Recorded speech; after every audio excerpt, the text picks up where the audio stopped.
Hola, profe. Hola, ¿cómo está?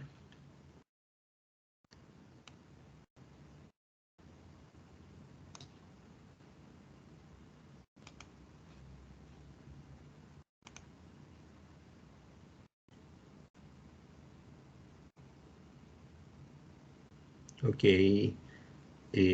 voy a compartirle mi escritorio.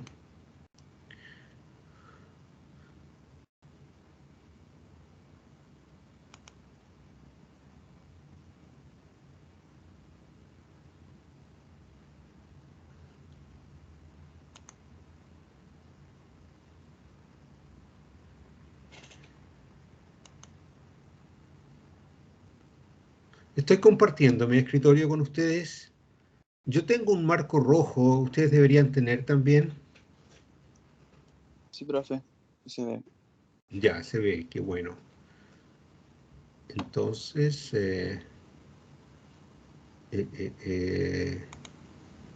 quiero tener esto para un pequeño repaso.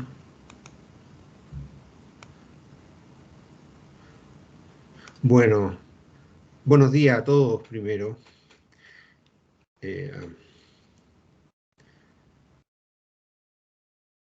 Queremos seguir discutiendo un poco algunos aspectos de sonido y para eso quería explorar una cosa un poquito nueva. Quiero ver cuánto podemos ir en esta línea, que nosotros discutimos un poquito un resorte eh, en una clase anterior, ¿verdad? Entonces, quiero que por favor se sientan libres de hacer preguntas o de transmitir cualquier inquietud mientras estoy presentando esta parte, porque yo sé que hay cosas que ustedes no han visto posiblemente nunca, entonces sería lógico que me preguntaran qué es eso o qué sé yo, para poderlos guiar un poquito cuál es la idea, ¿ya? Lo que pasa es que física es es una disciplina que el lenguaje que usa es la matemática. Entonces, no podemos hacerle el quite a la matemática, ¿ya?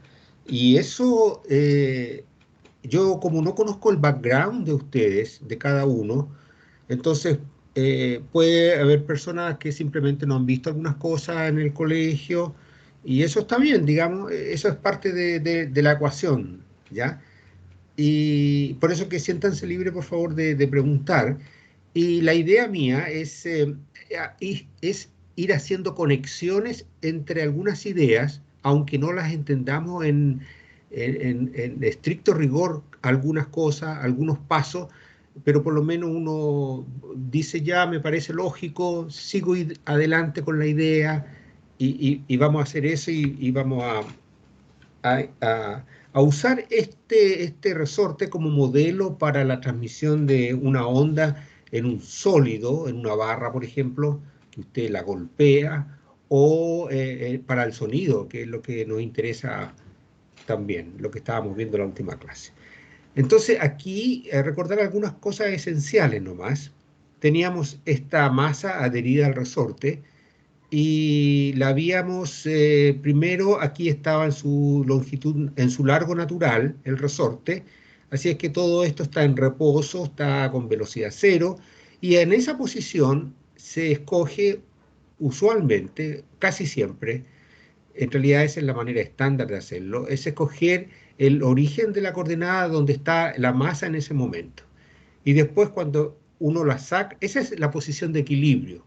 Y cuando uno la saca del equilibrio, por ejemplo, usted la toma y la coloca acá, el resorte trata de restaurar la masa a su posición de equilibrio. Entonces, y la fuerza que hace es proporcional al desplazamiento que está aquí con esta X, donde la constante de proporcionalidad es esta K, que es un número positivo y que mide la rigidez del resorte, ¿ya? Entonces, usted lo tiró acá y si lo suelta, entonces el resorte va a tratar de llevarlo a su posición original.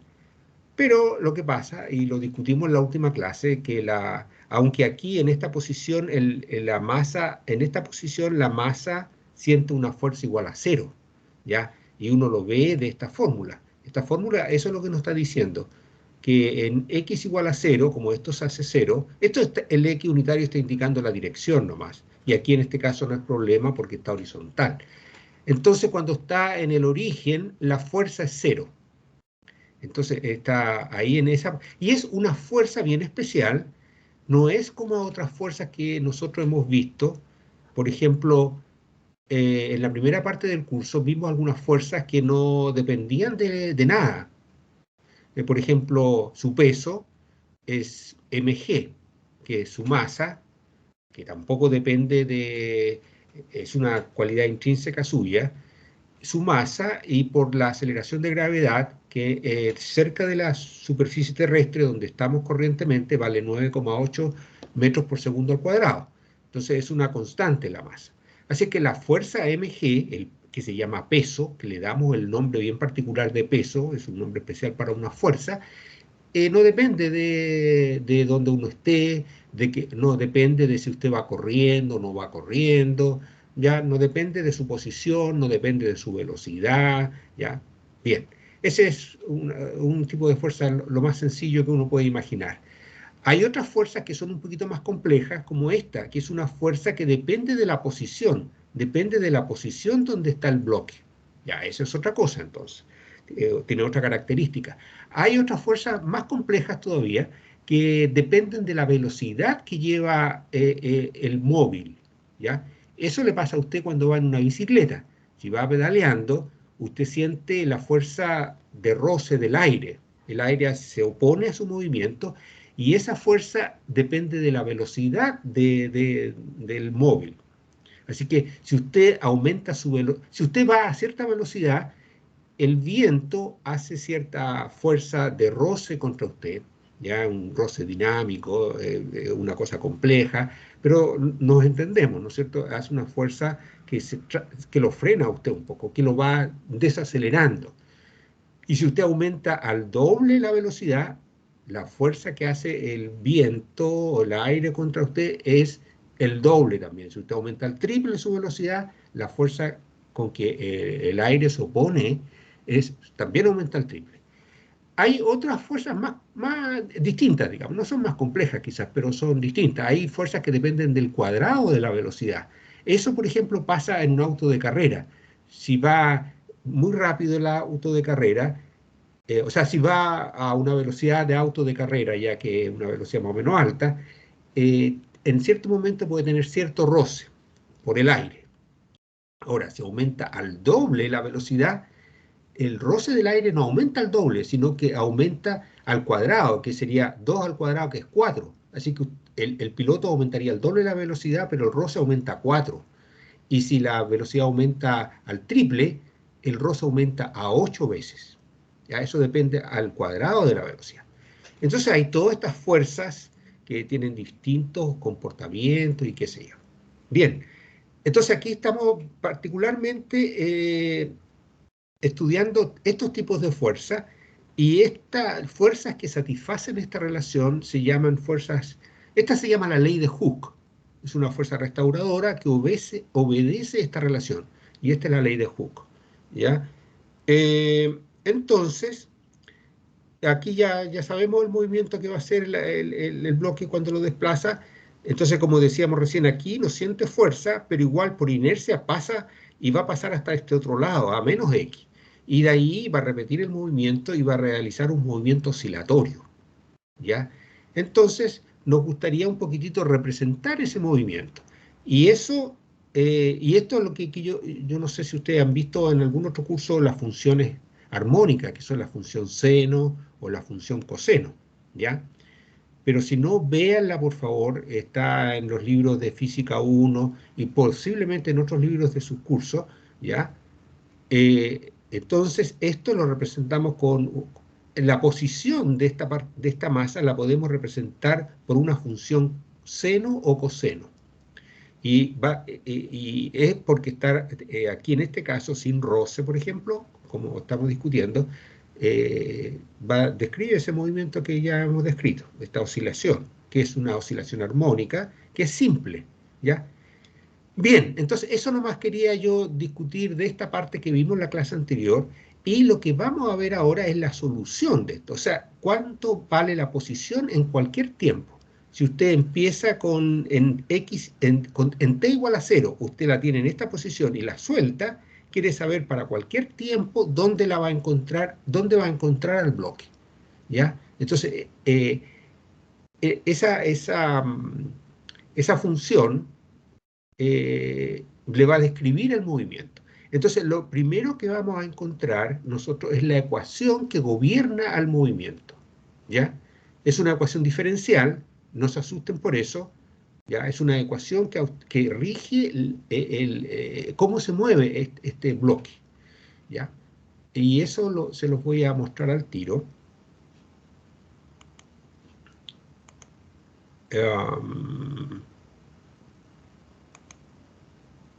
Esto. Entonces, como recién decíamos, el bloque realiza un movimiento oscilatorio, armónico y simple. ¿Ya? Ese es el nombre, esta es la ley de Hooke. F es igual a menos esta constante por X. Ahora, esto de la primera parte del curso, vimos que la fuerza es igual a la masa por la aceleración. Eso es la segunda ley de Newton. Ahora, la aceleración, a ver, la velocidad es la derivada de la posición y la aceleración es la segunda derivada de la posición. Entonces, esta ecuación, aquí, este A lo puede representar por la segunda derivada de la posición con respecto al tiempo, ¿ya? Así que esta es otra forma de escribir la segunda ley de Newton, ¿ya? Bien, entonces si aquí despeja usted, tengo que F igual M por la segunda derivada. M por la segunda, y aquí por esto, esta fuerza, a ver, por la segunda ley, esta es la forma, es una manera formal de representar la fuerza, y aquí ya tenemos la expresión, así que vamos a usar esta fórmula para la fuerza, E masa por aceleración, y usando la ley de Hooke, eso tiene que ser igual a menos K por X.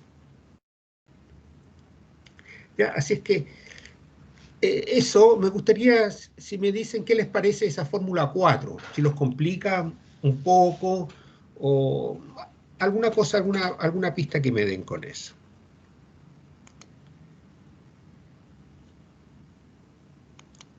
¿O quieren que sigamos adelante?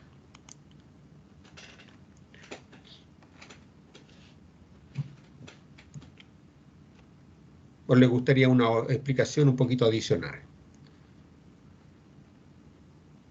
Sí, profe, por favor, explicará otro poco, por fin. ¿Sí? ¿Habían visto esto, que la aceleración es la segunda derivada de X a dt o no? No, nunca. Nunca, No. ya. Ya, ok. Bueno, estos son los tipos de cosas que tengo que explorar un poquitito. Pero ¿vieron alguna vez en el colegio derivadas, alguna derivada o no? Yo no, nunca, ninguna. Yo Ya, tampoco, en ningún momento. ya. ¿Por ahí alguien vio derivadas por si acaso? Yo, profe, pero no me acuerdo mucho. Ya, está bien, sí, no es problema. Sí, sí, aquí estamos para aprender todos y tenemos que empujar un poquito, como se dice, la zona de confort, ¿ya?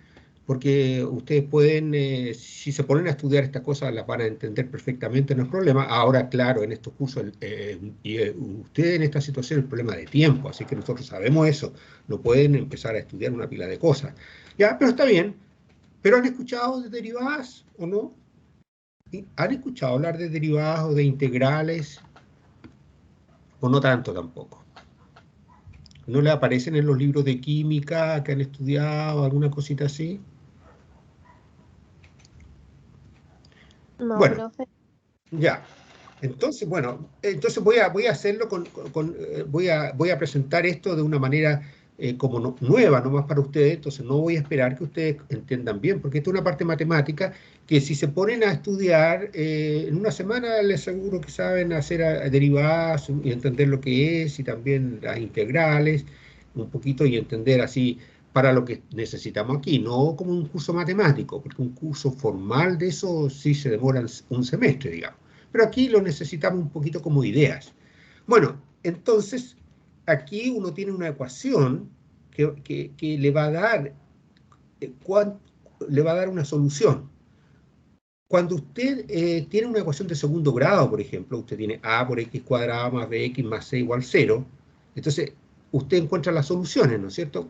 ¿Cuántas soluciones tiene esa ecuación que es de segundo grado? ¿Eso lo vieron? 2, profe. 2, ¿no es cierto? Y a veces las raíces pueden ser negativas y todo eso. Y cuando usted tiene las dos soluciones, ¿cómo lo comprueba usted que son soluciones realmente?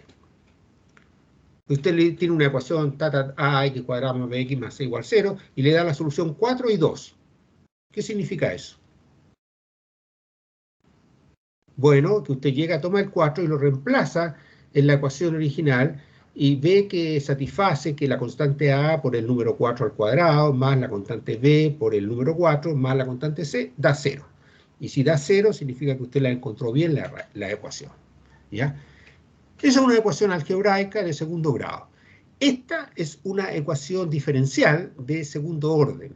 ¿Y qué es lo que significa encontrar la solución? Significa encontrar una función tal que usted la multiplica por la constante k, le saca la segunda derivada de la función y la multiplica por la constante m y le da 0. ¿Ya? Entonces, para comprobarla que usted necesita las derivadas de la función. ¿Ya?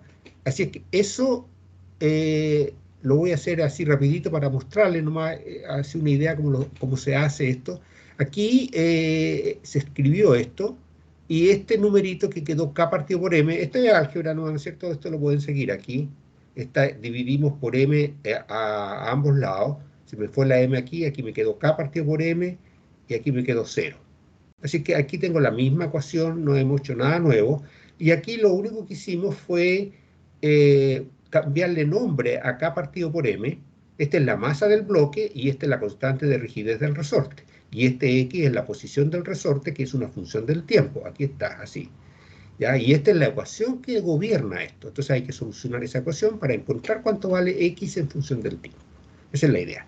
Así es que esta misma ecuación hasta este momento la hemos escrito de esta manera. Y aquí está la ecuación, y aquí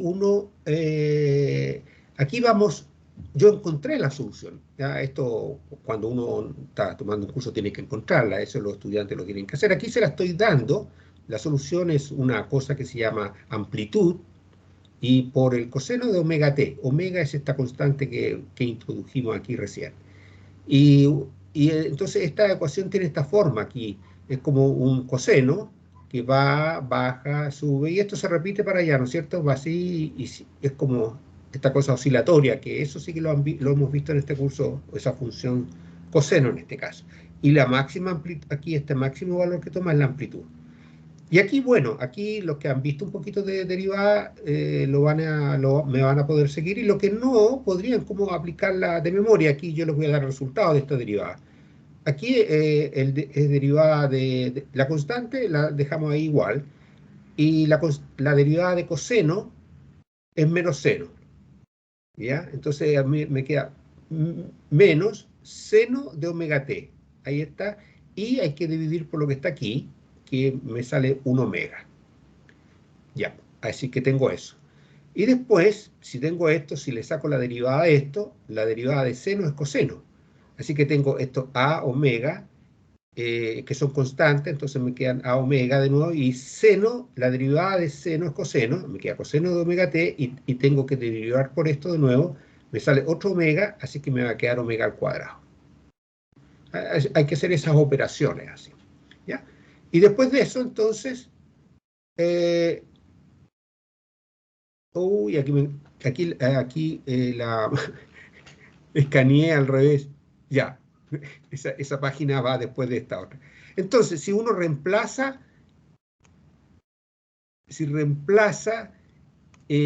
aquí está nuestra ecuación original, vamos a reemplazar el x aquí, que el x vale a coseno de omega t, y vamos a reemplazar el 2 de 2x a dt2, esto que está aquí, por esto que está aquí. Así es que aquí, en esta parte de aquí, vamos a poner esto.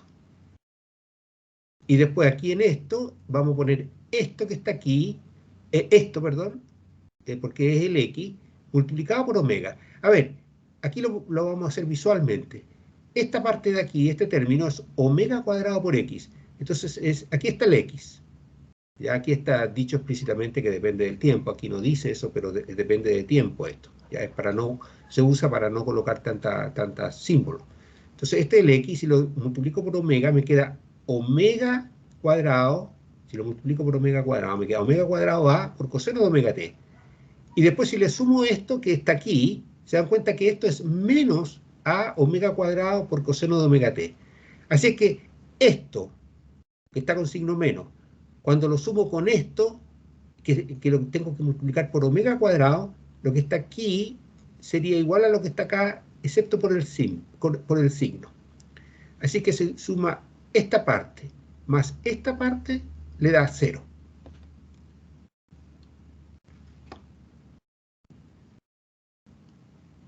¿Se ve eso? Eso sí que lo podemos ver, así como matemática nomás. Aquí está el de 2x a dt2, es este número, el número 9, la ecuación 9, y esta otra parte hay que tomar el x, que está aquí, esto es el x, hay que multiplicarla por omega cuadrado. Y cuando multiplico omega cuadrado me queda esto, me queda igual a esto, excepto por el signo. ¿Eso estamos de acuerdo o no? Déjenme ir a buscar un vaso de agua, vengo al tiro. Quiero que si me dicen que están de acuerdo con esa parte.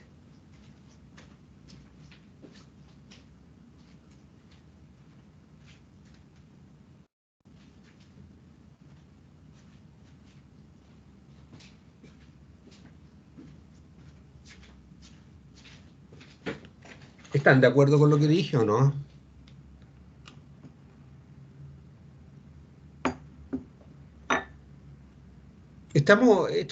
Esa partecita sí que tienen que verla porque es una cosa simbólica, nomás que estamos diciendo, si se cumple, que se ve que esa cosa, que se satisface esto.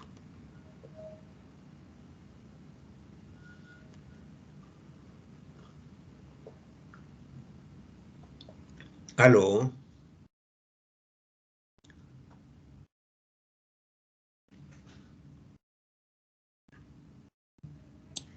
Profe, sí, sí se ve.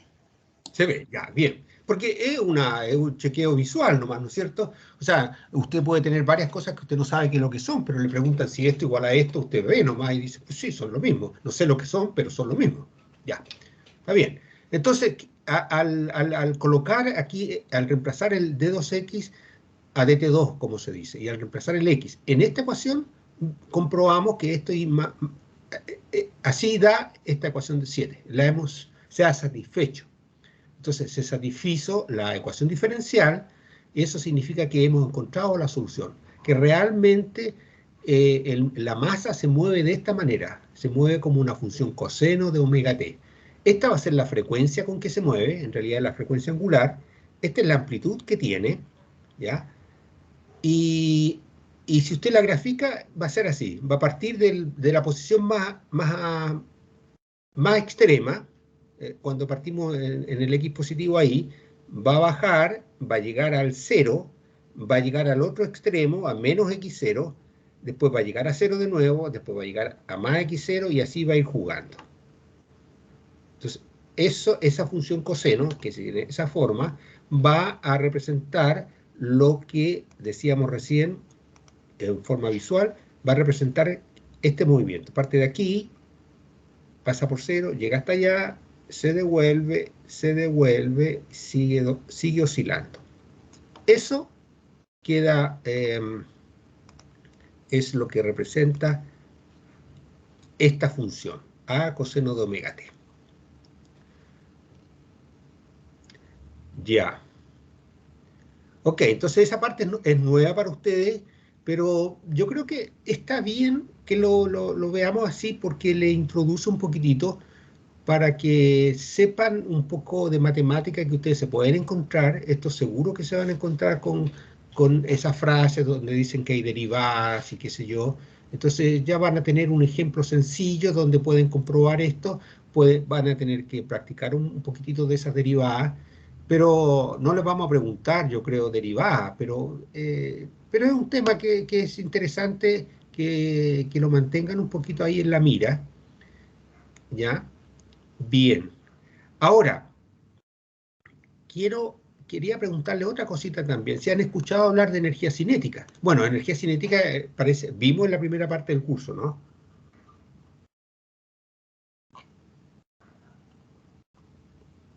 ¿Se Sí, acuerdan? profe, eso sí lo he escuchado. Sí, y ahora sí que estamos entonces en terreno más familiar. Entonces, y la fórmula de la energía cinética era un medio de la masa por la velocidad al cuadrado, ¿no es cierto? Así. Entonces, y ahora como estamos diciendo que la velocidad es la derivada de la posición, entonces yo aquí reemplacé un medio de la masa y en vez de velocidad puse la derivada de x a dt y va al cuadrado. Ahí está. Ahora, para la energía potencial de un resorte, de la masa adherida al resorte, es un medio de la constante del resorte por la posición al cuadrado. Así es que me queda un medio k y el x cuadrado, ya. Ahora, aquí lo único que hice, el un medio y el x cuadrado lo dejé igual, pero el k lo reemplacé por la definición que vimos, que habíamos visto al principio, que era el k, no, en la otra parte, el principio de acá. El K, aquí, se dan cuenta que aquí este numerito que nos quedó, que el K y la M venían por la masa y el K de acá, y dividimos K partido por M, y a eso le llamamos omega cuadrado. Entonces de aquí usted puede ver que el K es M por omega cuadrado, pasa el M multiplicando. Entonces eso es lo que estoy usando en la ecuación que está más adelante. En vez de K voy a poner M omega cuadrado. Y eso está ahí. En vez de K pongo M omega cuadrado. Y eso es la energía cinética, puesto en esta notación nueva para ustedes, y esta es la energía potencial del sistema. Si quieren, del bloque, ¿ya? Tiene energía potencial que depende de su masa y con la frecuencia con que está oscilando. Ya que no hemos visto mucho del omega, pero dice cuántos ciclos por segundo va dando, está relacionado con eso en realidad. Eso lo vamos a ver en alguna oportunidad un poquito en más detalle. Ahora, la energía cinética depende del tiempo, ¿ya? Y vale, ahora hay que sacar cuánto vale bueno, esto lo calculamos recién, cuánto valía de X a dt. De X a dt valía, aquí ya esto lo podemos usar lo que teníamos, de X a dt vale eso. Entonces, cuando esto va al cuadrado, me queda a cuadrado, omega cuadrado por el seno cuadrado de omega t, todo al cuadrado. El a, el omega y el seno. Entonces, aquí me queda un medio para energía cinética. Bueno, veamos esta, por el X, un medio de la K, y queda a cuadrado, el omega cuadrado, y por coseno cuadrado, que era la ecuación que teníamos adelante. Y para el otro también, hacemos un medio m, y la velocidad era la que estábamos viendo recién. Aquí está. Así es que aquí tiene la energía cinética, que es un medio m cuadrado, pero lo tiene escrito de esta otra manera.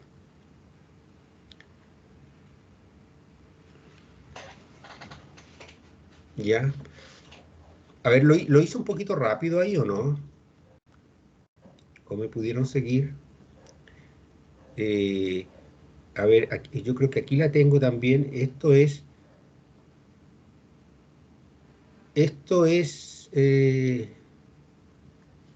a ver, un segundito. Hagámoslo, gastemos un par de minutitos. Aquí tenemos la velocidad, aquí tenemos la aceleración. En realidad, fíjense que aquí esto es la aceleración, pero lo que nosotros necesitamos esta es la segunda derivada, pero nosotros necesitamos para la energía cinética la primera derivada, pero al cuadrado. Esto al cuadrado. ¿Ya?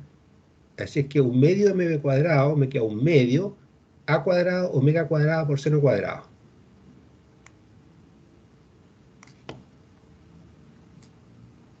Un medio de la masa, ahí, a cuadrado, omega cuadrado y seno cuadrado de omega t. Esa es la energía cinética. Y la energía potencial es un medio de un medio K, pero el K lo vamos a colocar como m omega cuadrado, o sea, un medio, ahí está el K, como m omega cuadrado, y el x cuadrado, el x era a coseno de omega t, entonces cuando va al cuadrado queda a cuadrado por coseno de omega t. Ya, entonces en esa parte, aunque usted no sepa muy bien lo que son las derivadas, lo único que se está haciendo es reemplazando esto. ¿Ya? Y aquí sí que me pueden ayudar en este paso, yo creo. ¿Qué pasa cuando sumo esto con esto? Porque la energía cinética más la energía potencial es la energía total. Y al sumar estos dos números, la ecuación 12 y la 13, ¿qué queda? Hay algo que son factores comunes, ¿no es cierto? El 1 medio m, la amplitud al cuadrado y la frecuencia angular al cuadrado están en las dos partes. Entonces le queda que es 1 medio m omega cuadrado a cuadrado, factor de seno cuadrado de omega t más coseno cuadrado de omega t, porque está sumando. ¿Y cuánto vale seno cuadrado de omega t más coseno cuadrado de omega t? ¿Cuánto vale el seno cuadrado de cualquier ángulo más el coseno cuadrado de eso? O sea, seno cuadrado de alfa más coseno cuadrado de alfa, ¿cuánto es? Es una cosa de trigonometría, y eso, ahí también me gustaría chequear eso.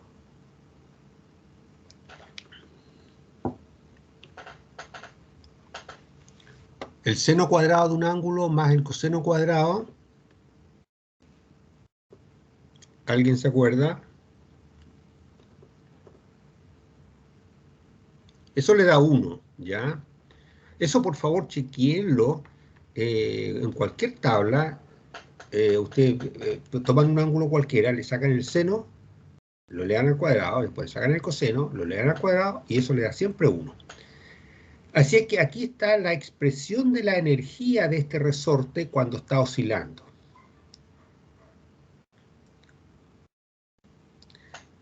¿Ya?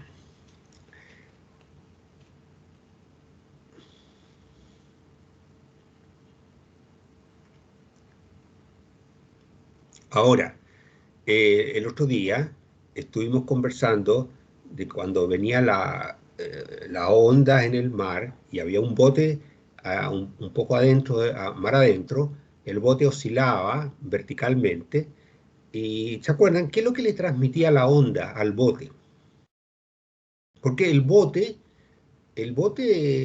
no avanza hacia la playa, el bote sube y baja en su mismo lugar, en primera aproximación.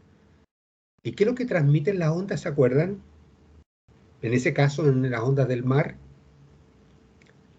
¿Energía? Energía, justamente. Entonces, ahí se propaga energía.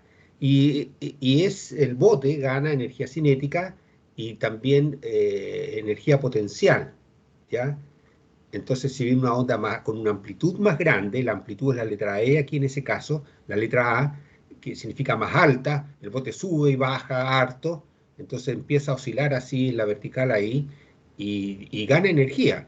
Mientras las ondas sean con más frecuencia, o sea, pasen más ondas, más veces sube y baja, y si en la amplitud, por ejemplo, si pasa una onda, si pasa una ola por minuto, por ejemplo, entonces va, sube y baja. Sube y baja. Ahora, si siempre, digamos, a la misma frecuencia, una onda por minuto, digamos, si sube más alto, entonces ya ese gana más energía, o sea, depende de la amplitud.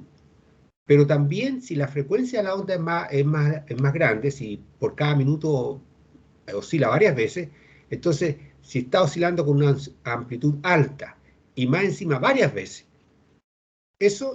entonces ese bote está ganando más energía. O sea, la onda le traspasó más energía. ¿A qué voy?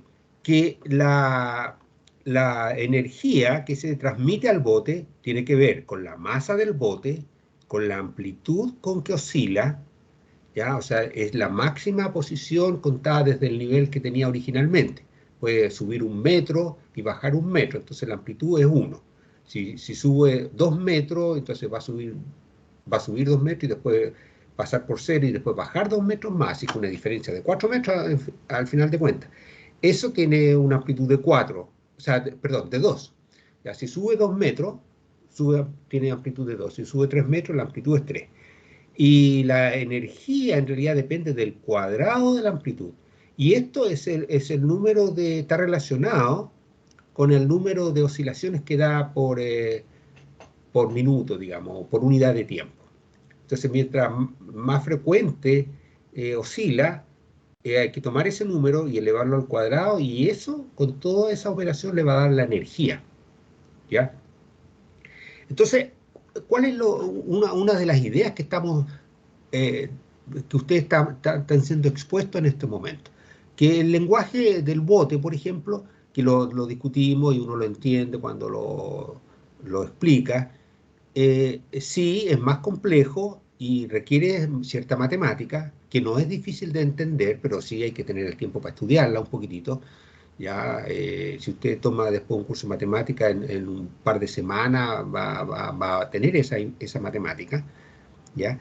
Y que se necesita, es más preciso, ¿no? O sea, decir que sí, la onda transmite energía, sí, pero ok, cuantifiquémosla. Y se cuantifica con cantidades físicas bastante precisas, ¿ya? Y esto que está aquí, este tipo de relación se va a encontrar para ese movimiento del bote, o para el movimiento, si usted tiene una barra de cobre, de cualquier barra, y la golpea, se va a transmitir sonido hasta el otro extremo, y la energía que se va a transportar tiene estas características. Y si tiene usted una cañería con aire y si transmite sonido también por el aire, también va a tener este mismo tipo de relación. Así es que uno, cuando conoce esta matemática, eso le va a servir para ondas de agua, para ondas de aire, para ondas en un sólido, para las ondas de un terremoto. Con un puro esquema matemático usted va a poder aprender una pila de física, y la estructura es la misma, ¿ya? Entonces, eso lo que aquí, a ver, yo les quería, aquí lo discutimos solamente para esta masa con el resorte. Y yo les quería mostrar de la primera clase, parece que fue, que nosotros vimos este tipo de movimiento aquí. ¿Se dan cuenta? Por ejemplo, lo que vimos nosotros recién era como que aquí está, estos son un conjunto de resortes, digamos, ¿ya? Que esto representaría a una barra sólida, ¿ya? Y lo que pasa adentro, aquí estarían los átomos, y los átomos están ejerciéndose fuerzas mutuamente y se representan aquí por un resorte.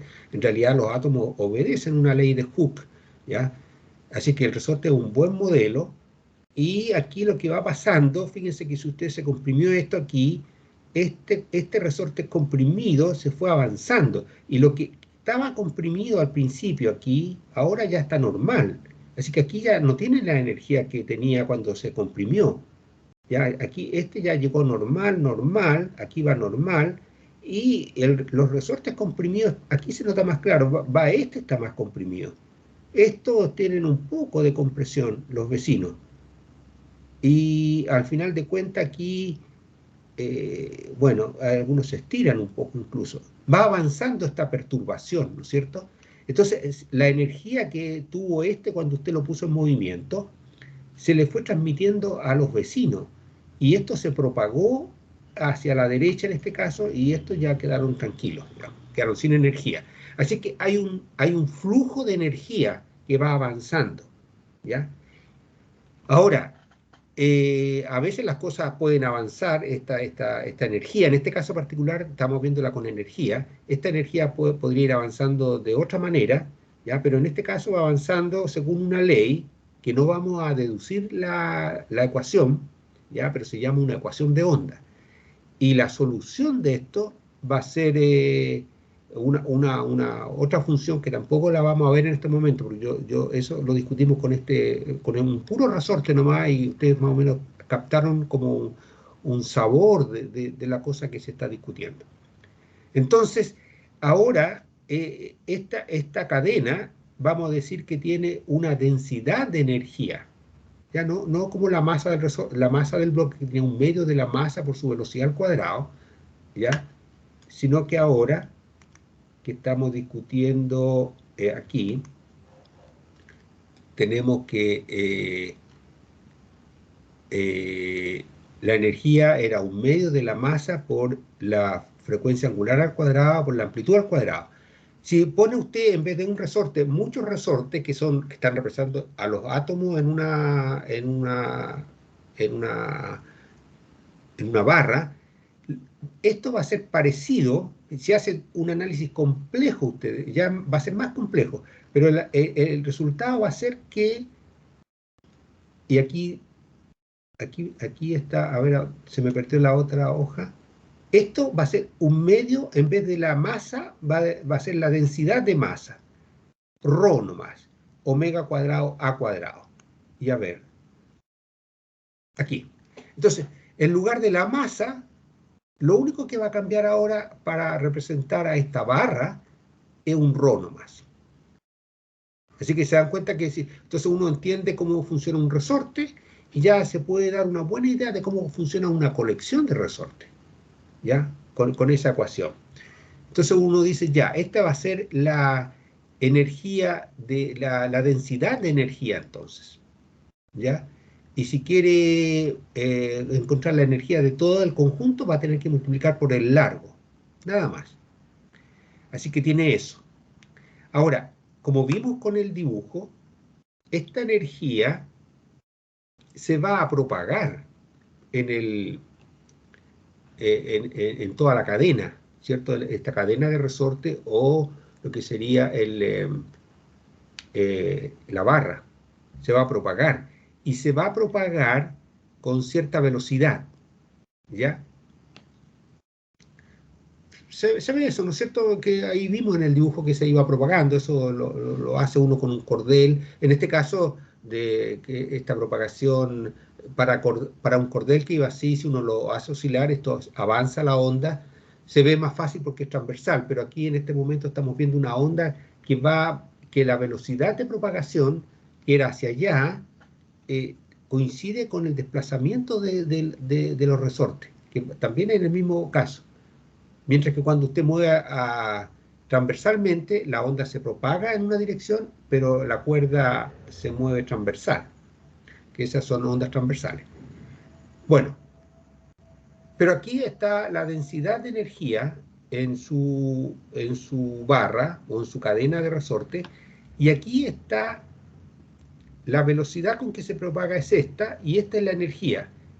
Entonces, este producto da el flujo de energía a través de un corte que usted haga en la cadena o en la barra. Entonces usted tiene una barrita, algo como esto. Voy a poner dos cosas aquí. Esta es mi barra. Entonces usted la corta, hace una sección que se llama, una sección transversal, un corte transversal. Entonces, si usted lo mira aquí va a ir pasando esta perturbación, va a ir cruzando, ¿ya?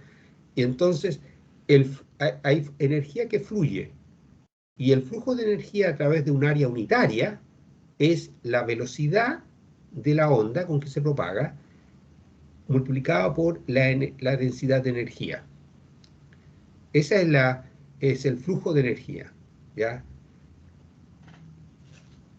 Aquí está escrito, dice que esto de aquí es la energía por unidad de volumen. Entonces es la densidad de energía. O la densidad de energía en la barra debido a las oscilaciones que resultan del movimiento oscilatorio que se propaga con velocidad v. ¿Ya?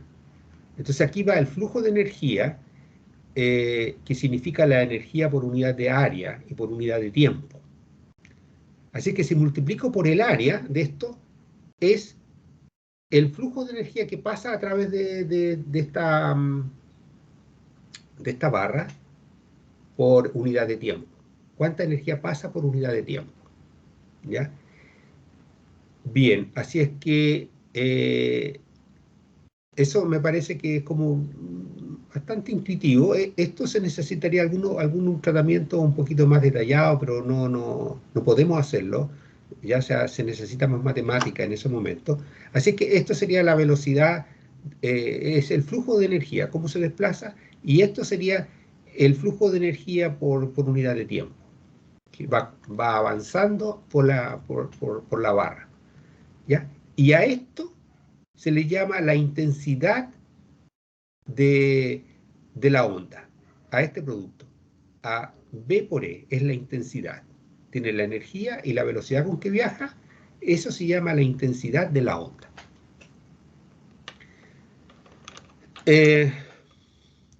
Bueno, porque nosotros en cierta medida hemos estado mencionando, y en los libros, en cualquier libro que usted vea, aunque sea bastante básico, le hablan de la intensidad de la onda, pero no le dan un tratamiento más cuantitativo, ¿ya? Entonces, la idea nuestra es darle que sí, que hay maneras de calcularla y corresponde a algo bien preciso que uno puede medir, ¿ya?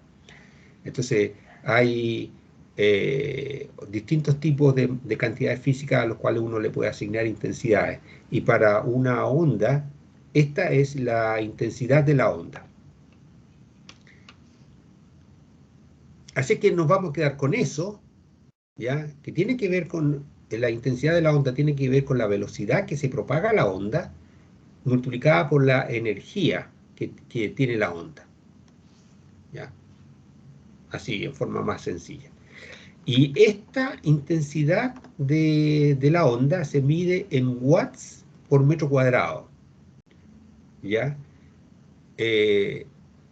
Entonces, esto es una unidad de potencia, el watts, es cuánta energía pasa por unidad de tiempo y por metro cuadrado. Así que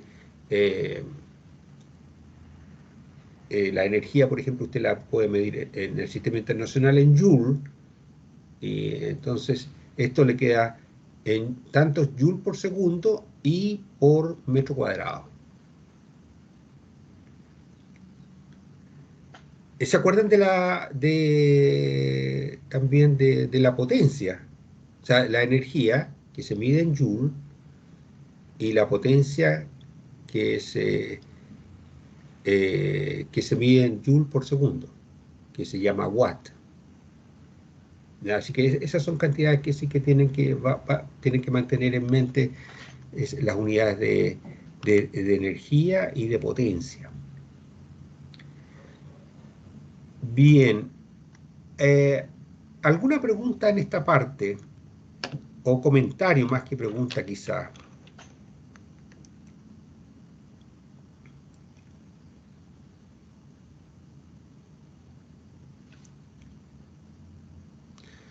Bueno, ahora, esto que estamos discutiendo aquí lo he presentado así como estos resortitos, ¿ya?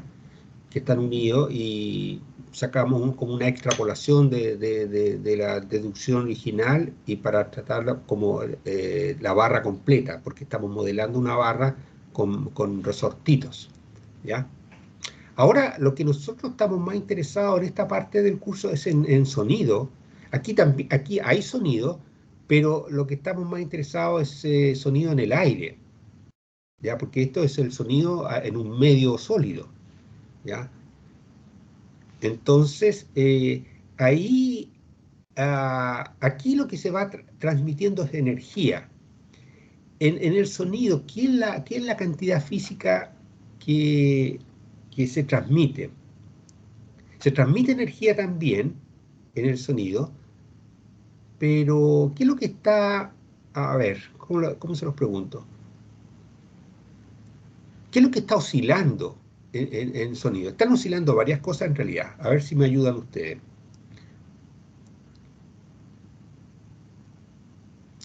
Si nosotros volvemos a nuestra idea del tambor que teníamos el otro día, si usted coloca el tambor en una cañería, o sea, podría ser así como una cañería un poco más larga, usémosla como tambor y la cubrimos con una membrana en un extremo y la golpea.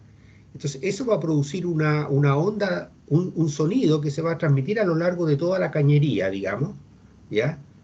¿Y qué es lo que se transmite? ¿Qué es lo que se transmite? Sí. Yo creo que eso... Partículas. No, esa es la parte que... ¿se acuerda? En el agua no se transmite el agua, ¿no es cierto? En el bote. El agua, la ola sube y baja, pero estando mar adentro, digamos, el agua no avanza. Usted lo puede hacer en una piscina, si produce ola en una esquina y pone un corcho, usted va a darse cuenta que el agua sube y baja en cada punto, pero no avanza, y se ve con el corcho. El corcho no es arrastrado por el agua, sino que sube y baja. Y en el caso de las ondas, fíjese que también, en este caso como una cañería que tengamos, usted golpea un extremo, el aire no avanza, el aire queda en el mismo lugar. Pero claro que sí que oscila, cada partícula de aire oscila cerca del lugar que tenía originalmente.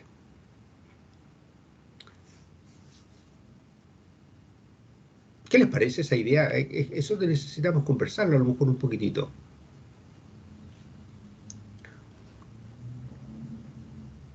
A ver. Eso creo que teníamos aquí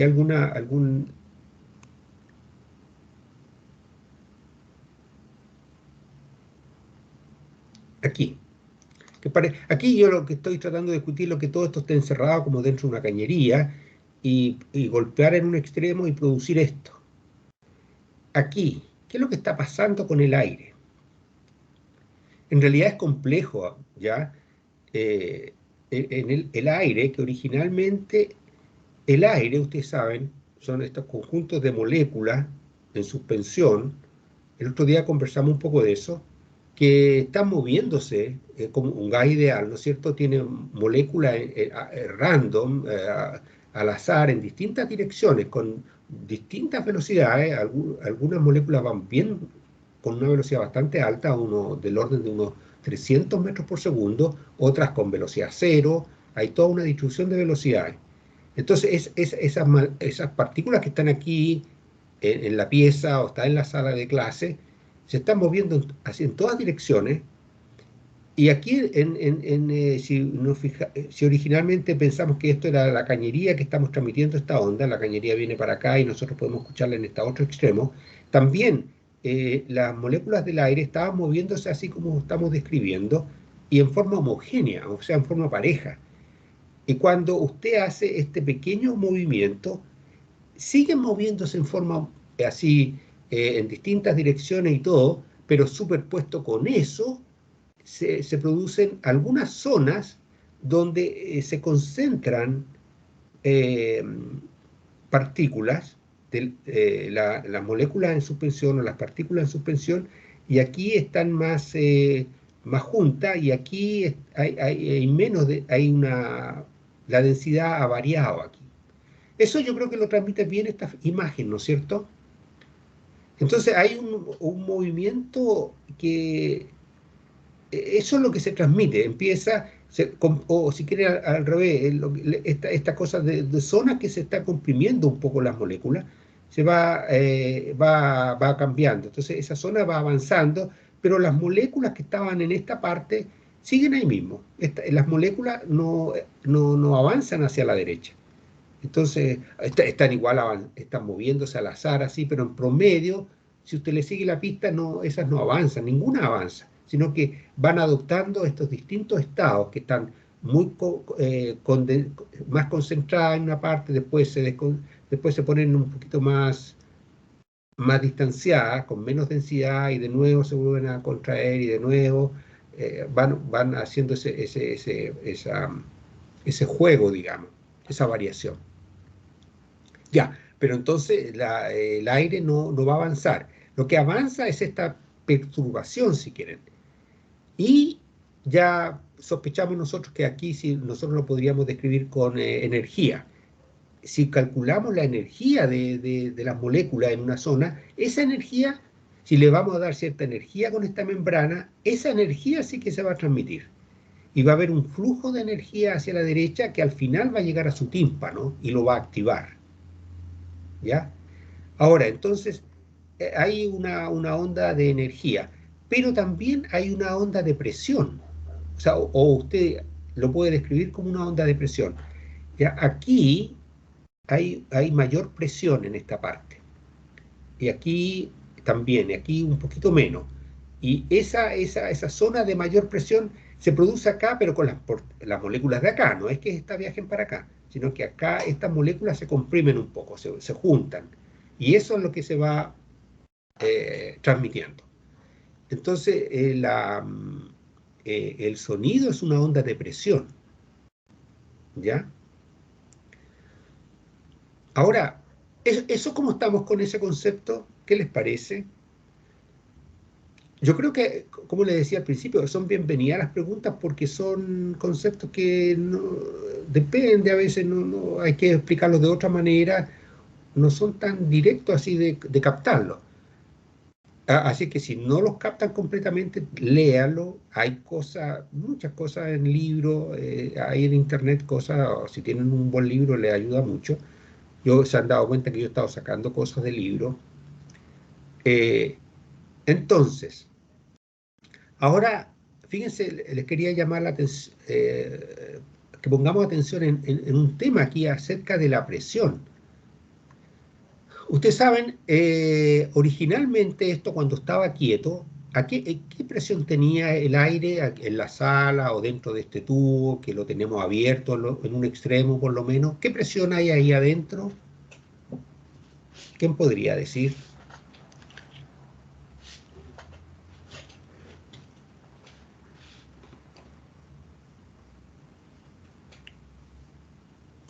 ¿Qué presión hay en el aire en la sala de clase? Si usted la midiera, la presión.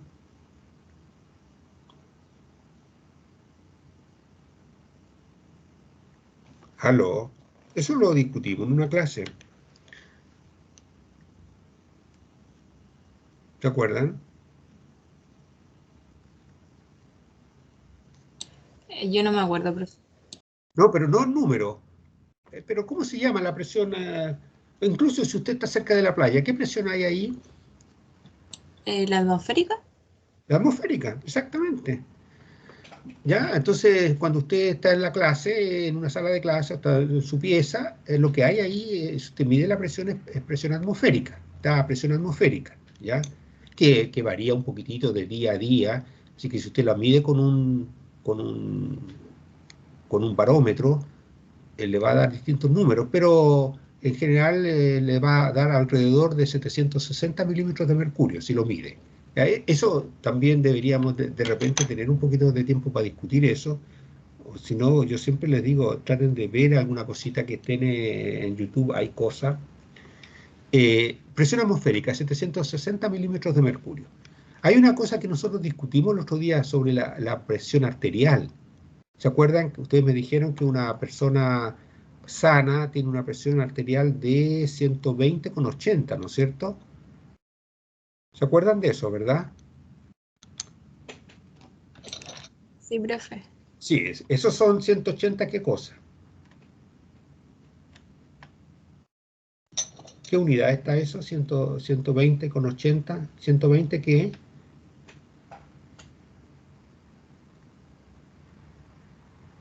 Eso lo sabían ustedes también. Si no me equivoco, son miligramos de mercurio. Sí, milímetros de mercurio, ¿no es cierto? Sí. Entonces son milímetros de mercurio, ¿ya? Pero esos son milímetros de mercurio por sobre la presión atmosférica. O sea, si la presión atmosférica son 760 milímetros de mercurio, significa que en la etapa de la fase del sístole, su arteria está ejerciendo una presión de 120 más los 760. O sea, son 760 más 120 le da 760, 880 milímetros de mercurio. ¿Ya? 880. Entonces, esa es la presión que hace la presión arterial en la fase sistólica, y en la fase diastólica le hace los 160 más 80, que serían 840. 160 más 80, sí, 840. ¿Y el otro cuánto dije? 120, 880. Ya, está bien. Entonces son presiones sobre se toma como nivel base la presión atmosférica, ¿ya? Ahora, el ojo también, el ojo adentro, porque tiene un líquido, ustedes saben mejor que yo toda esa parte, también hace presión y tiene una presión menor, que un estudiante, una compañera de ustedes me la dio también en milímetros de mercurio, pero muchas veces sale también, o antes salía, no sé si ahora cambiaron un poquitito, pero también se da en milímetros de agua, ¿ya? Ya, esas son presiones que están relacionadas con el cuerpo humano. Ahora, el tema del oído, el tímpano, por ejemplo, va viajando esta onda que usted golpeó con un tambor y esta onda le llega al oído, y estamos hablando que es una onda de presión. ¿Ya? Entonces la presión, cuando le llega a este frente de onda, le llega y le produce una presión un poquito más alta que la presión atmosférica. Y cuando le llega a esta, un poquito más baja. ¿Ya? ¿Se dan cuenta? Entonces el tímpano está sujeto a una diferencia de presión. Sería interesante poder calcular cómo son esas presiones. O sea, por ejemplo, si fueran milímetros de mercurio, las arterias están ejerciendo 120 milímetros de mercurio más que la atmosférica, o algo así, de ese orden. Ahora el oído, ¿qué presión atmosférica sentirá? Y fíjese que ahí en el oído uno se lleva la sorpresa un poco, porque si uno no lo ha calculado nunca, y lo tiene, y el cálculo se puede hacer un poco con la matemática que presentamos al principio, ¿no? Y con las propiedades físicas de muchas cosas aquí, de la temperatura y qué sé yo. Pero el resultado final es que la presión en el oído, la presión debida a estos instrumentos y qué sé yo, son muy parecidas a la presión atmosférica. Hay una diferencia que está más o menos como en el millonésimo. O sea, en el millonésimo sí, en cualquier unidad más o menos, porque está en pascales, como menos de un millonésimo de pascal. Así es que en milímetros de mercurio también es muy, muy pequeña la variación. Así que no me atrevo a decirlo en milímetros de mercurio el número, pero si son 760 los milímetros de mercurio en la presión atmosférica, el oído siente una presión una centésima más alto que eso nomás, muy pequeñita. ¿Se dan cuenta? Es muy sensible. Entonces, eso es notable. O sea, usted tiene un sensor que es capaz de, como digo, de distinguir variaciones de presión muy, muy pequeñas. Y usted lo siente como el sonido. ¿Ya? Y así es que eso es un tema de las diferencias de presión entre esta zona y esta. Es muy pequeña la diferencia. Además, estas partículas se desplazan aquí para acá para formar esta onda, también es muy, muy pequeño. Ya son del orden atómico prácticamente. Así que son vibraciones de poca amplitud, y la presión es muy pequeñita con respecto a la presión atmosférica. Ya, entonces, para ondas sonoras en el aire, no vamos a ver la ecuación de la misma ecuación como como deducimos para un resorte, sino que la vamos a colocar nomás aquí. Aquí, lamentablemente, yo me traspapelé haciéndola, a ver, el orden. Para ondas de presión, la intensidad, y esta es una fórmula, aquí esto en este momento no la estoy justificando para nada, pero tiene que ver con la presión al cuadrado, la velocidad con que se propaga la onda y con la densidad del aire. Y eso le da la intensidad de la onda. Así que la intensidad de la onda es una característica bien precisa, ¿ya? Y es la potencia que se va transmitiendo, ¿ya? La potencia que pasa a través la potencia, aquí está en unidades, mide la potencia por unidad de área, ¿ya? Y bien, así que eso es la intensidad de la onda. Ustedes saben que hay longitud de onda también, hay otras características, y la frecuencia de la onda y todo eso. Pero esta es la intensidad. Ahora, hay un tema que es súper importante y quizá usted es un tema, yo creo que a ustedes les va a interesar harto, es el tema de que el oído, y no solamente el oído, sino que otros órganos, como la visión también, a ver, están capacitados para distinguir estas cantidades físicas, estas variaciones en la densidad del medio, en la presión que hay y todo, están capacitados para distinguir un rango muy amplio, muy amplio de valores, ¿ya? El oído en sonido, ¿ya? Desde a un sonido muy pequeño hasta sonidos muy grandes, que son, que en el caso del sonido, sobrepasan unos 12 órdenes de magnitud.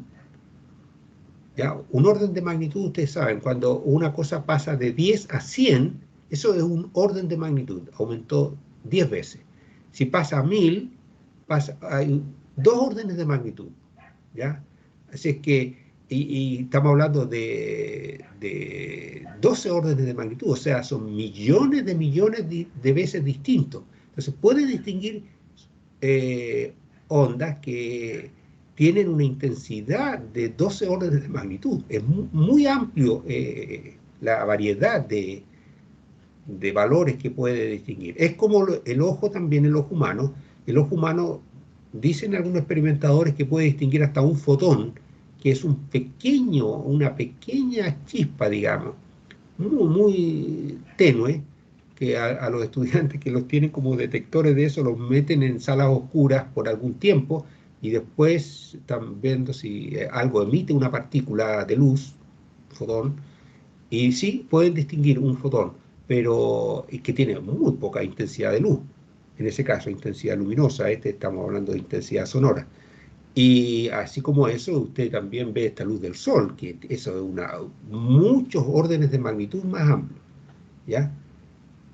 Entonces, debido a eso, uno da esta información de la intensidad de luz en otra escala, ¿ya? La respuesta del oído es logarítmica, que se llama, ¿ya?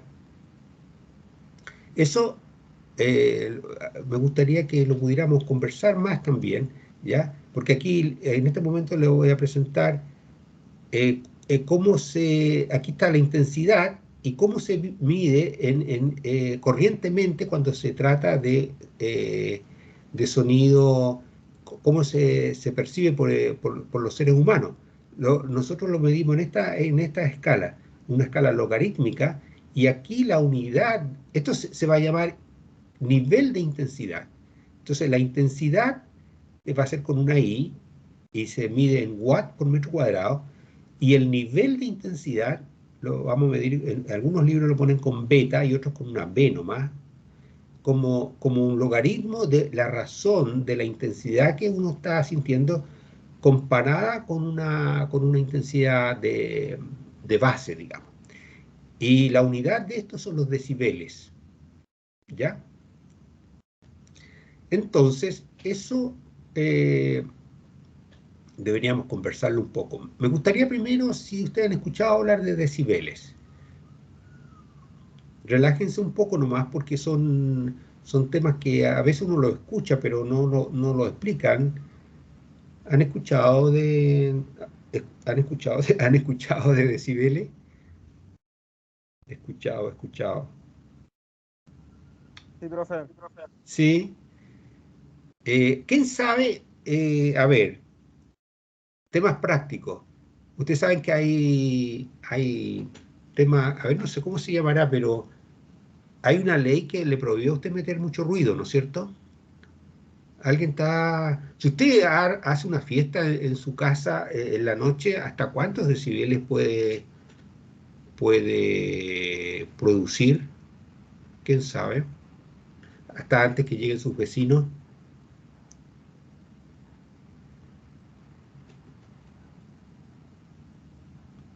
No, eso no lo tienen registrado, ¿ya? Parece que legalmente no pueden sobrepasar los 60 decibeles, por si acaso. Estoy lanzando algún número así. 60 decibeles. Yo iba a copiar una tabla, pero no alcancé, porque ahí en todos los libros hay tablas de decibeles, ¿ya? Pero vamos a discutir algunas cositas nomás. Entonces, con 60 decibeles usted está metiendo harto ruido, pero bueno, es ruido, molesto, pero como cualquiera uno se imagina, ¿no? Cuando escucha aquí el departamento, yo escucho el otro día, el vecino está ladrando, entonces eso ya era fácilmente, sobrepasó los 60 decibeles, ¿ya?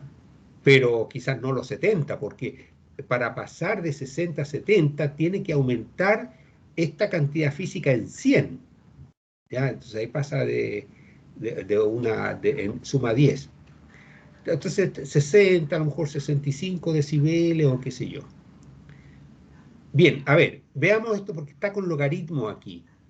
Les quería mostrar, a ver si lo tengo aquí, saqué una fotocopia de la función logaritmo. Aquí, este es el logaritmo. A ver, porque eso también ustedes lo han visto posiblemente. A ver si lo podemos empezar a discutirlo aquí en este gráfico. Aquí usted tendría la energía que va transmitiendo la onda. Por ejemplo, en cualquier unidad que sea, pero en watt por metro cuadrado.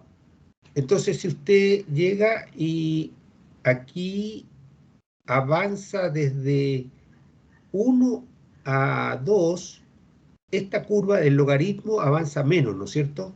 No, de 1 a 2, o sea, aquí avanzó todo este rango y de aquí en la vertical avanzó bastante menos.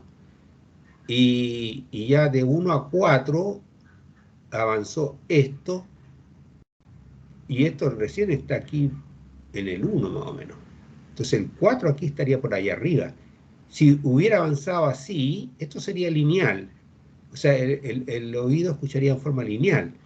Pero el oído, para que avance, aunque avance el ruido en decibeles, en watt por metro cuadrado tiene que avanzar bastante aquí. O sea, aquí tiene que avanzar, bueno, hay que sacar el cálculo matemático. Ya, pero mantengamos en mente que esta es la curva del logaritmo. Bueno, aquí saqué la curva del logaritmo natural, pero la fórmula del logaritmo en base 10, este en base E, ¿no es cierto? El logaritmo natural. En base E tiene esta misma característica. En 1 pasa por 0, y aquí se va a una asíntota hacia abajo hasta menos infinito, y de aquí crece así menor que la lineal. Así que si considero un logaritmo en base 10, podría cambiar los números nomás y la figura me queda igual, ¿ya? O si no, tendría que cambiar un poquito esta curva. Pero la característica de la curva queda igual. Hay que acordarse, para lo que discutamos, que para x igual a 1, el logaritmo es 0. ¿Ya? Y para x igual, aquí, bueno, para 2, ¿cuánto? A ver si podemos verlo aquí, yo saqué los números, esto va a dar, ¿cuánto da aquí? Ah, no, pero este es el logaritmo natural, no me sirve. Pero igual, para el otro logaritmo también, de 1 es 0. Ya, vamos a ver un poquito a los valores que le saqué para ustedes.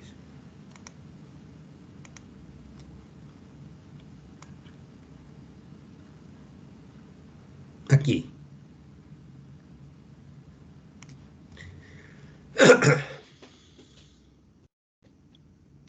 A ver, echémosle un vistacito a esta ecuación. Este I sub 0 es un valor para comparar. Entonces siempre está la intensidad de la onda, esto está medido en watt por metro cuadrado, comparado, y esto está la razón aquí, a esta onda que también está en watts por metro cuadrado, pero esto es lo mínimo que el oído puede percibir, ¿ya? Y eso, el oído lo que puede percibir depende de la persona, en realidad, y depende de la frecuencia, del tono del ruido, ¿ya? O sea, entonces un ruido agudo o un ruido bajo, uno puede distinguir ruidos de más o menos intensidad. Pero en promedio, así, se toma este valor. Hay algunos libros que colocan un número acá, 0,4, 0,6, qué sé yo, dependiendo de los criterios que se usen. Pero basta con decir que sí, es aproximadamente 10 elevado a menos 12 watts por metro cuadrado. Esto es una intensidad bastante pequeña. Esto es lo mínimo que una persona, digamos, corriente, promedio, es lo mínimo que una persona promedio puede detectar. O sea, es un ruido muy, muy pequeño, ¿ya? Pero tiene cierta energía. En realidad uno, si usted está en un lugar, si va al desierto y está muy silencioso, igual puede notar cierto zumbido usted en los oídos. Y sí, aunque esté muy tranquilo y todo, siempre hay partículas que están pegándole al tímpano, moléculas de aire, qué sé yo, y producen un ruido de fondo, ¿ya? Y entonces uno puede llegar a escuchar cualquier perturbación a eso que tiene esta energía, esta intensidad, esta energía por metro cuadrado. En realidad, potencia, o sea, la derivada de la energía. La potencia por metro cuadrado, 10 elevado a menos 12. Y con eso, fíjese que usted, si usted escucha un ruido con esa intensidad de 10 a menos 12, que es el I0, entonces si este I es igual a I0, esto le queda 1. Ya. Y el logaritmo de 1, ¿cuánto valía?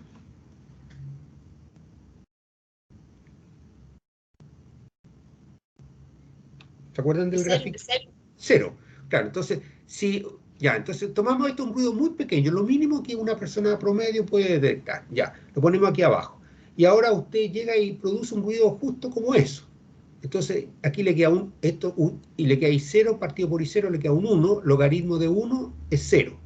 Entonces le queda que el nivel de intensidad, este beta es el nivel de intensidad, sería 10 por logaritmo de 1, que es 0, así que le quedaría 0 decibeles. Eso lo escribí aquí para que ustedes lo tengan. Si la intensidad del sonido es igual a este sonido de referencia, que en este caso lo estamos considerando como 10 a la menos 12, entonces el beta es 10 por logaritmo de 1, es 10 por 0, y eso significa 0. Entonces, en ese caso, el nivel de intensidad en decibeles es 0. Así que si usted, el I corresponde a este nivel base pequeñito, el nivel de la intensidad es 0 decibeles. Si usted coloca un ruido un poquito más, ¿cómo podríamos decir? Bueno, es de mayor intensidad, un poquito de mayor intensidad, de 2 veces en la intensidad base, ¿ya? Entonces aquí le queda, si el I lo reemplazamos por 2 y 0, me va a quedar 2 y 0, partido por I0, me queda un 2 nomás. Entonces me queda logaritmo de 2. Entonces me queda el nivel de intensidad, perdón, aquí, el nivel de intensidad me queda 10 por logaritmo de 2. Y si usted va a una tabla, el logaritmo en base 10, no como el que vimos recién, que era el logaritmo en base E, el logaritmo en base 10 vale 0,301. Entonces, el nivel de intensidad en decibeles es 3,01, o sea, es 3. ¿Ya? Usted aumentó al doble su intensidad, como se mide la intensidad que se mide en watt por metro cuadrado. Si esta intensidad, que originalmente la puso igual a la intensidad de referencia, ahora pone 2 veces la intensidad de referencia, entonces en ese caso usted está escuchando un nivel de intensidad que es igual a 3 decibeles. Y aquí, bueno, ahí puse otro ejemplo, pero si usted, por ejemplo, el ruido que está escuchando es 10 veces el nivel mínimo que se puede detectar el oído promedio, es 10 veces más, entonces usted está escuchando 10 decibeles, y ahí está el cálculo, ¿ya? 10 decibeles. Si usted escucha una intensidad de sonido igual a 20 veces la intensidad base, la intensidad, acuérdense que estoy haciendo una diferencia entre intensidad y nivel de intensidad. La intensidad se mide en watts por metro cuadrado y el nivel de intensidad se mide en decibeles, ¿ya? Si la intensidad es 10 veces mayor que la intensidad mínima que se puede detectar, entonces el nivel de intensidad es esta operación. Y si usted lo hace, eso le va a dar 13. ¿Ya? Y me voy a saltar este otro cálculo, pero voy a llegar aquí. Fijémonos cuando va de 10 en 10. Aquí tiene el base, la intensidad base, nivel de decibeles 0. Si va a 10 veces el nivel mínimo que se detecta un oído, entonces significa que los decibeles son 10. Si usted, la intensidad es 100 veces lo que detecta la mínima intensidad del oído, 100 veces, el nivel de intensidad es 20 decibeles. Si usted aumenta en 1000 veces la intensidad base, entonces el nivel de intensidad es 30 decibeles. Entonces aquí el oído está recibiendo 1000 veces más intensidad que la intensidad mínima que detecta el oído, 1000 veces más, y en ese caso estamos diciendo que el oído está recibiendo un nivel de intensidad igual a 30 decibeles. Así es que si usted está metiendo una bulla de 60 decibeles, cuando le lleguen a alegar los vecinos en la noche, significa 60, significa que usted está emitiendo una intensidad que es 1.000.000 de veces mayor que la intensidad mínima que detecta un oído sano, un oído normal. Ya, un oído sano detecta, imagínense, hace una cosita mínima, es capaz de detectarlo. Si usted le pone 1.000.000 de veces eso, que es un 10 elevado a 6, le queda, si hace el cálculo aquí por esta operación, le queda logaritmo de 10 elevado a 6, que justamente es 6. Así que le queda 10 por 6, que son 60. 60 decibeles. ¿Qué le ha parecido eso? Espero que... Sí, lo dije claro, creo. Interesante, profe. Sí, eso... Y práctico, ¿no es cierto? Entonces, se da cuenta que el oído está respondiendo a un estímulo que es 1.000.000 de veces el menor estímulo que puede distinguir, ya percibir, porque alguien puede hablar, pero despacito, no sé, en un libro salía así, uno cuando susurra, ¿cuántos decibeles está diciendo? Eso no me acuerdo cuánto correspondía, pero hay libros y cosas que le dan esa información. Ahora, las intensidades más grandes antes de que el oído se rompa son cuando son 10 elevado a 12. O sea, el millón era 10 elevado a 6. Esto es 10 elevado a 3 nomás. Estos son 1000 veces mayor que la intensidad mínima, son 30 decibeles. 1.000.000 de veces son 60 decibeles. Y 1.000.000 de millones de veces son los 120 decibeles, que con eso usted rompe el tímpano. Ya, entonces, igual es fuerte el tímpano, se da cuenta. O sea, y responde entre eso, entre lo que es ponerse muy cerca de un avión que está partiendo, que eso emite como 100 decibeles, hasta un susurro, y responde bien el oído. O sea, distingue esos sonidos muy bien. Así que eso es lo que va a encontrar usted en los libros que dicen que el oído responde en forma logarítmica. Y se hace necesario entonces describirlo de esta manera. Así es que el decibel, una pequeña cosa que voy a aprovechar los últimos minutos. Usted en física distinguimos mucho nosotros entre dimensiones y unidades. ¿Se acuerdan, por ejemplo, si usted tiene, a ver qué cosa, la longitud de algo? Entonces, la dimensión es una unidad, o es una dimensión de longitud. O sea, bueno, un volumen, por ejemplo, un volumen, la dimensión es una longitud al cubo. ¿Ya? Esa es la dimensión, es una longitud al cubo. Una velocidad tiene dimensiones de longitud dividido por tiempo. ¿Ya? Ahora, esas son las dimensiones de esa cantidad física. A ver, con velocidad voy a seguir. Entonces, la velocidad, la cantidad física se llama velocidad. Las dimensiones de esto se expresa son longitud dividido por tiempo. Esa es la dimensión. Ahora, la unidad, usted puede expresarlo en kilómetros por hora, en metros por segundo, en centímetros por segundo. Hay distintos tipos de unidad. Entonces, la dimensión es una sola, es longitud dividido por tiempo, pero las unidades puede usar varias. Y eso es para velocidad. Y así. Pero esta cantidad física, esto le queda en ciertas dimensiones.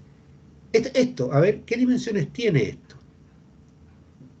El I tiene bueno, aquí están las unidades.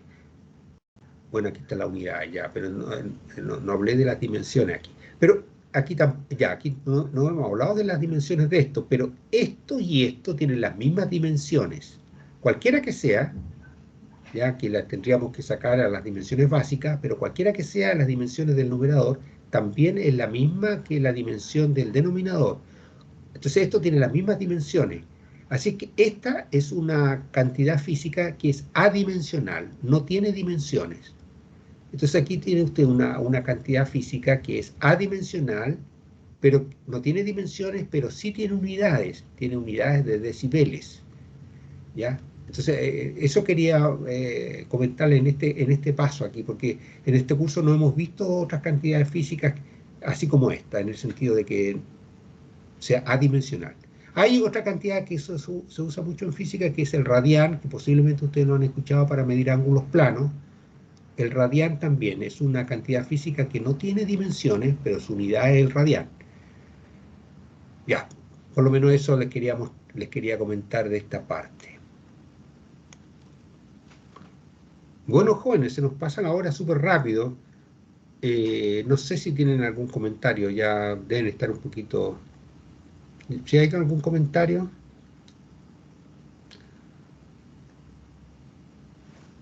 Bueno, si no, voy a ir apagando esta transmisión para terminar la clase, después para que la vean sus compañeros que no vinieron.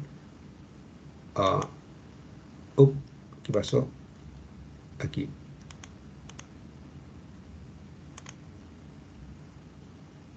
Detener grabación. Detener.